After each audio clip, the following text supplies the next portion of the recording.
Now, speaking of pop stars, let's talk about Madonna, who is running out here getting political again because she's been quiet on this whole Israel-Palestine situation for a minute. But recently she said that because yesterday, I believe, was Rocco's birthday. Happy birthday, Rocco. He just turned 25. And, he's a Leo just like his mama, who is about to be 67 in 4 days.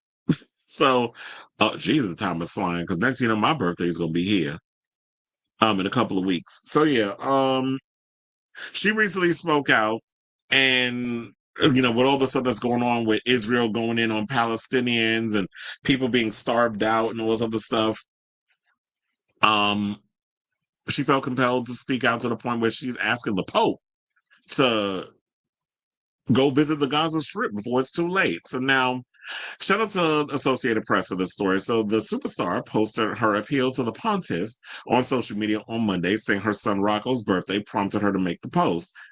Rocco turned 25 on Monday. Now addressing Pope Leo the 14th, she wrote, "Most Holy Father, please go to Gaza and bring your light to the children before it's too late. As a mother, I cannot bear to watch their suffering. The children of the world belong to everyone. You are the only one of us who cannot be denied entry. We needed the humanitarian gates to be fully open to save these innocent children. There is no more time. Please say you will go. Love, Madonna." The singer added that she wasn't taking sides in the war. Now, I got something to say on that. Yeah, I took that line from your song. Don't go for second best, baby. Put your love to the test. I said, I'm not pointing fingers, placing blame, or taking sides. Everyone is suffering, including the mother of the hostages, she wrote. I pray that they are released as well. I am merely trying to do what I can to keep these children from dying of starvation. And what would that exactly be? So they said the Pope recently renewed his call for an immediate ceasefire in Gaza, asking the international community to respect humanitarian laws and the obligation to protect civilians. Well, as long as Bibi Netanyahu exists on this planet, that's not happening. And all these other people that are going in trying to occupy all of Gaza in the West Bank. So when things like this are happening, this needs to be nipped in the bud. That's why I'm glad that the people of, the president of China spoke out and was like, oh, he needs to be put up under arrest. There's a lot of people that want his head on the pike. Um, Zoran Mamdani said when he becomes mayor, because it's going to be a win, not an if, because all the other people on this list, y'all are all a chop. We don't want you. Adams is a clown. Curtis Lee was a joke, and um, Cuomo is flat out embarrassing himself with all these videos and things that he's been putting out, trying to make himself seem relatable.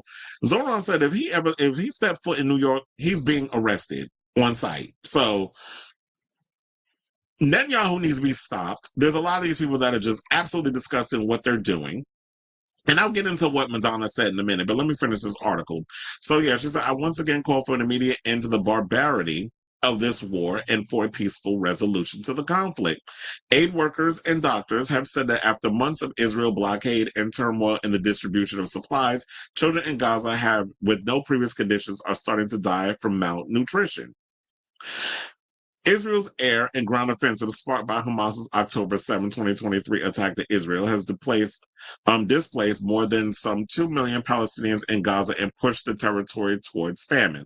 Yeah, because when there's food and stuff, there is aid. There's a lot of trucks and stuff that are supposed to be getting in there. They're not getting in there. And want to know how I know? Because I got the proof. Hold on. Let me show y'all. So I happened to come across this situation on Twitter. Shout out to Rami Abdul for this. He said the following, which says statistics, 13 days of trucks entering the Gaza Strip since the Israeli occupation announced it would allow aid in starting, the Sunday, July 27th, 2025 as follows. Sunday, 27th July 2025, 73 trucks. Monday, 28th of July, 87 trucks. Tuesday, 29th of July, 109 trucks. Wednesday, July 30th, 112. Then on the 31st is 104. August 1st, 73. August 2nd, 36. August 3rd, 80. 95 on the 4th. 84 on the 5th. 92 on the 6th. On the 7th, we had 87. And then on the 8th, we have 83 trucks. So you have all these trucks where it's like it's fluctuating. The most that we've seen out of all the trucks that have entered happened to be on July 30th, according to them. Now, the total number of trucks that entered Gaza reached only 1,115 out of the 7,800 trucks required, just 14% of actual needs. The majority of these were looted or seized amid a manufactured state of chaos, deliberately engineered by the Israeli occupation, as well as a systemic policy of starvation and chaos engineering aimed at breaking the will of the Palestinian people and undermining their resilience. So yeah, the trucks are getting in, the aid is not getting to the people. What they would do is they would hire some oh my god, what do they call them? Like the Arab thugs or whatever the case is, they would hire them to basically go in, loot and everything, destroying all the stuff, and then the aid and the food and things were not getting to the Palestinian people. Also, I have to point this out. Remember the story that we did? Um, Let me look it up because it was like I forgot his name. The guy from uh the Palestinian movie that was killed. I saw a video of him actually being murdered. So we had the settler that shot the Palestinian involved in the West Bank film. His name was because I had to go to the BBC real quick. I forgot his name. Yuval Abraham. The co-director basically revealed that Odeh Hathaline was the name of the guy. He was shot in the lungs in Al-Kahir village in the occupied West Bank. There is a video that's floating around on Twitter. I was not going to show it to y'all on here, but if y'all want to go on social media and look it up, specifically on Twitter, be my guest. But I saw the video. Shout out to Kyle Kalinske, who actually posted this on his show earlier today. He was filming, the settlers coming in and doing all the mess. They showed the guy point the gun in his direction. Basically, you saw the gun go off. He falls back, holding the camera, and then you literally see the camera just like up. And then you hear people in the background screaming. You hear this little kid making noise. I heard gurgling. So if he was shot in the lungs, that's basically blood that you're hearing him gurgling in the background. So hearing all of that and seeing, we didn't see him get hit, but if he's on the receiving end and he's holding up a phone where he's recording, you already know the man's dead. So that's probably why they're going after him, being like, oh yeah, you did, because you're caught on camera. The footage is out there and it's up on social media.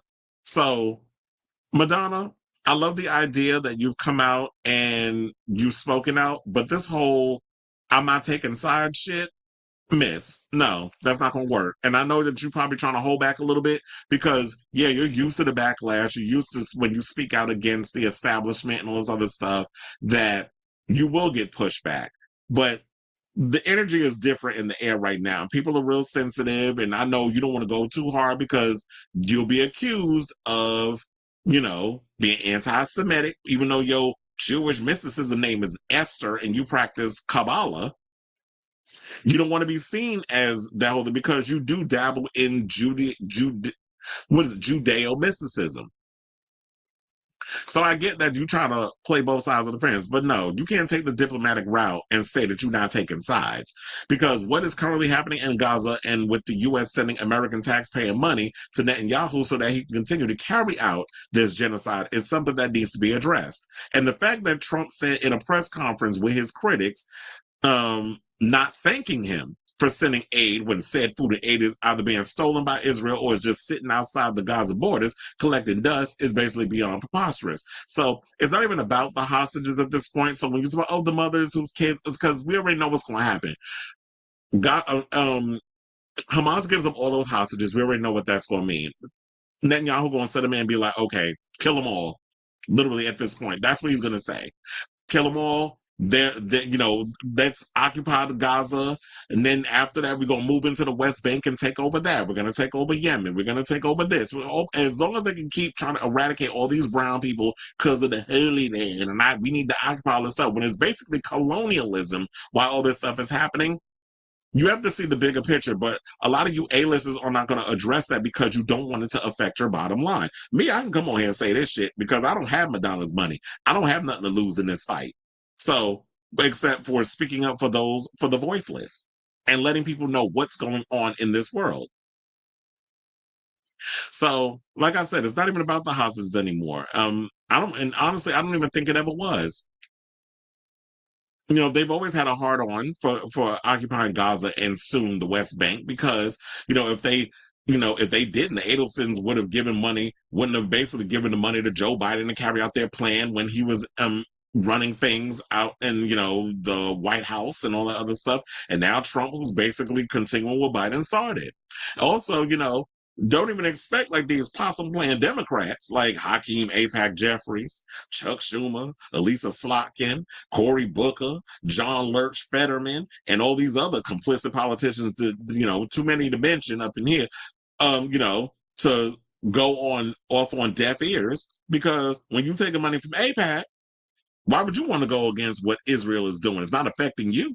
You making money off the situation. You taking, you traveling to Israel. And that's what it found me funny when it was just like this whole campaign regarding the race for mayor. Everybody's like, oh, I'm going to go to Israel. I was like, are you the mayor of Israel? You running New York. Like, why is Israel so damn important that everybody keeps talking about cucking for them? What about here? We got shit going on in New York that we need to deal with.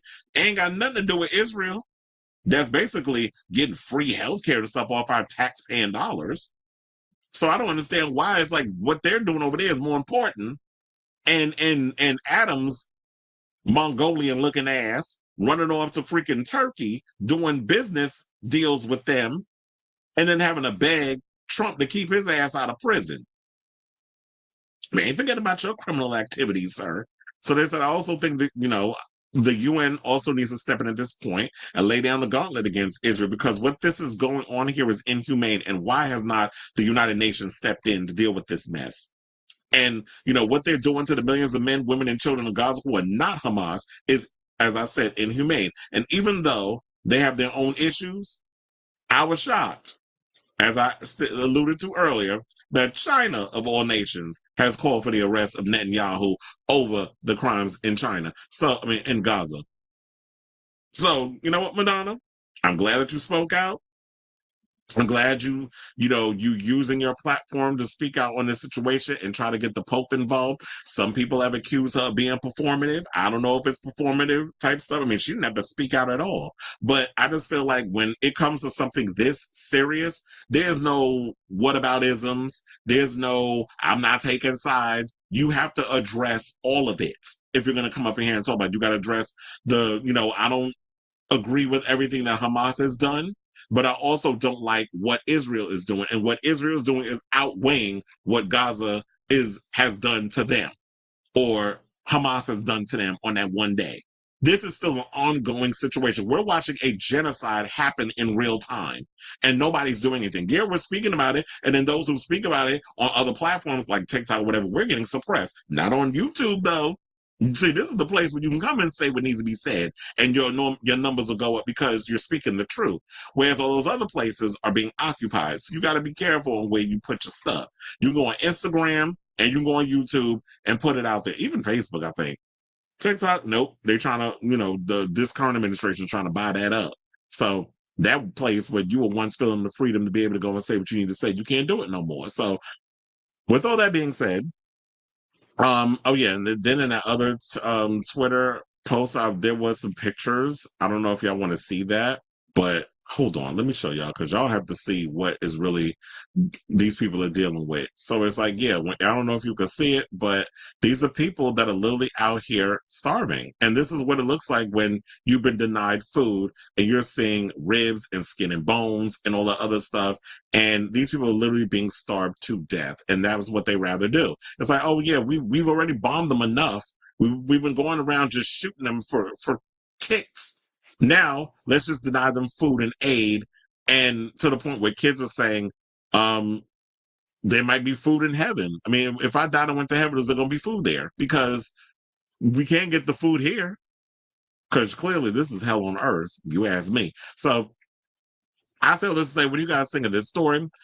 Regarding what Madonna had to say, do you feel like she said enough? Or do you feel like that, in this type of situation, you really have to I understand when you're in a position of power and where you are as an A-lister and all this other stuff, you don't want to ruffle too many feathers. You can speak out, but you can't do the whole both sides thing. You have to really like address all of the things. And this whole situation is complex and multi-layered. So you can't just spend like a little 2-second situation trying to be like, oh, I just want peace in the Middle East. Okay, that was cute back in the 90s, not in 2025. So let me know what you guys think of this story in the comments down below.